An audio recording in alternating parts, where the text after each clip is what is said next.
In today's video, we're going to show you how to fix a Hisense TV with no signal. If you're seeing a black screen or no image at all, don't worry, we've got you covered. So let's get started.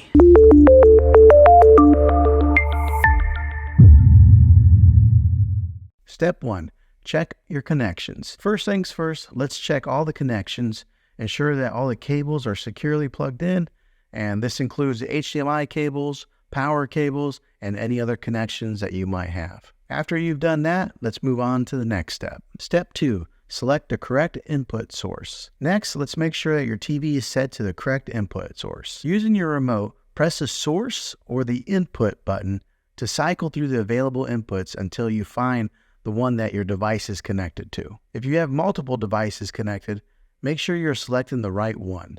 For example, if your cable box is connected to HDMI 1, ensure that your TV is set to HDMI 1. If that doesn't work, let's move on to step 3. Step 3, power cycle your devices. If the issue persists, try power cycling your devices. Turn off your TV and your external device, then unplug them from the power source. Wait for about 30 seconds before plugging them back in and turning them on. This can often resolve any temporary issues causing the no signal issue. If that doesn't work, let's go ahead and move on to the next step. Step 4, check for software updates. Another possible solution is to check for software updates.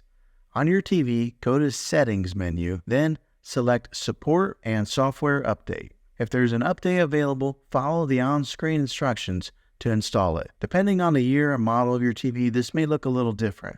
So check your Settings tab for firmware or anything that says software updates. Updating your TV software can fix bugs and improve performance, which might resolve the signal issue. If that doesn't work, let's go ahead and move on to the next step. Step 5, inspect the external device. If none of these steps work, the issue might be your external device, such as your cable box or your gaming console or anything that you have plugged in. Try connecting a different device to the same HDMI port to see if that works. If it does, the problem is likely your original device. You can also try connecting your external device to a different TV to see if the display signal is there. That would help to identify which device is having an issue. And there you have it. By following these steps, you should be able to navigate the no signal issue on your TV. If you're still having trouble, it might be a good idea to contact the TV's support. Well, thanks for watching, guys. If you found this video helpful, go ahead and give it a thumbs up.